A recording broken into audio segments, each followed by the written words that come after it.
2019-এ যখন করোনা শুরু হয়েছিল, ঠিক 2019 থেকে 2020 এক বছর যেতে না যেতে দিল্লিতে একটি ঘটনা ঘটেছিল।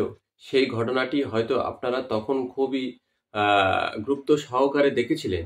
কিন্তু পশ্চিমবঙ্গের মুসলিমরা এতটাই অজ্ঞ এবং এতটাই শর্ট মেমোরেবল, তারা খুব সহজেই এই 4 বছর আগে মুসলিমদের উপরে সারা ভারতবর্ষে কিভাবে ঘৃণা ছড়িয়েছিল দিল্লি প্রশাসন অর্থাৎ কেন্দ্রীয় সরকারের প্রশাসন এবং মোদী সরকার, সেটা আপনারা ভুলে গেছেন।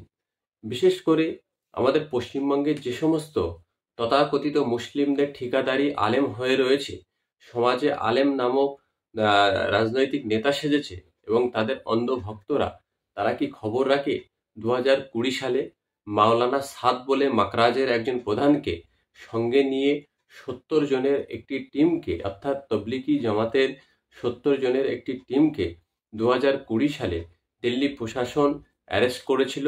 কারণ দেখিয়েছিল তারা নাকি করোনা ভাইরাসকে বিভিন্ন জায়গায় ছড়িয়ে দিয়েছে।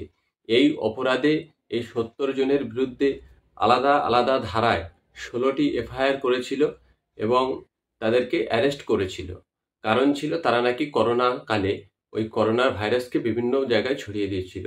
এই ঘটনাটি এতটাই নিম্নভাবে প্রচার করেছিল সারা ভারতবর্ষে গদি মিডিয়া, সেখানে সম্পূর্ণরূপে মুসলিমদের উপরে একটি অত্যন্ত খারাপ মনোভাব সমস্ত ভারতবর্ষে ছড়িয়ে দিয়েছিল।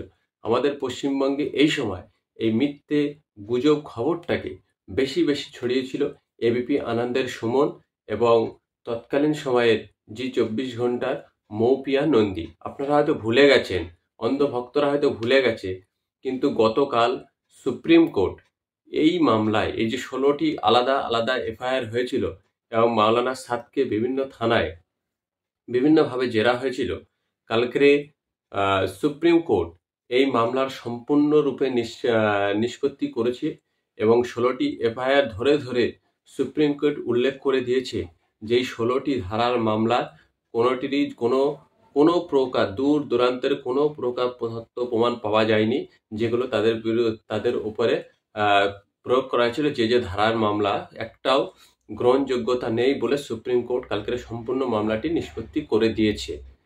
এখন এই যে মুসলিম সমাজের উপরে দেশের প্রশাসন, কেন্দ্রীয় সরকার এবং কেন্দ্রীয় সরকারের কোলে বসা বিভিন্ন প্রকার মিডিয়া, যাদেরকে আমরা হলুদ মিডিয়া বা গদি মিডিয়া বলি, তারা 2020 সালের এই দিল্লি মাকরাজের মাওলানা সাদ সহ 70 জনের উপরে এই 16টি এফআইআর নিয়ে যেভাবে সমগ্র মুসলিমকে দোষারোপ করে সমগ্র মুসলিম জাতিকে হেয় প্রতিপন্ন ঘৃণার পাত্ররূপে সারা ভারতবর্ষে ছড়িয়ে দিয়েছিল, সেটা নিয়ে সেই সময়ে মিডিয়া জগতে তোলপাড় হয়েছিল। মুসলিমদের উপরে একটা খারাপ মনোভাব দেশের মানুষের সামনে তুলে ধরতে চেয়েছিল।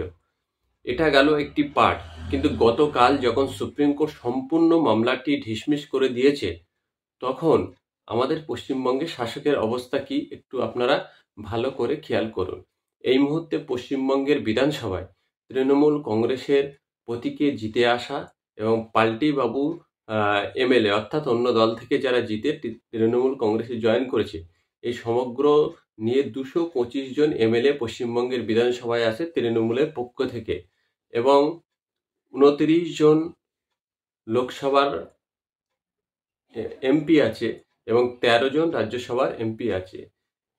এই বিরাট ক্ষমতাধারী একটি দলের তরফ থেকে একেবারে উঁচু থেকে নিচু পর্যন্ত আপনারা কোনো নেতার, কোনো এমপির, কোনো এমএলএর ভেরিফাইড প্রোফাইল থেকে পাবেন না যে এই দিল্লিতে ঘটে যাওয়া সমগ্র মুসলিম সমাজের উপরে নিম্ন রুচির একটি মনোভাব সৃষ্টি করা, সম্পূর্ণ ভুল কেস দিয়ে একটি ঘটনা ঘটিয়ে ফেলার পরে কালকের যখন সুপ্রিম কোর্ট সেই কেসে সম্পূর্ণ নিষ্পত্তি করেছে, এটা নিয়ে পশ্চিমবঙ্গের শাসক দলের টপ টু বটম কোনো নেতাও একটি পোস্ট করেনি।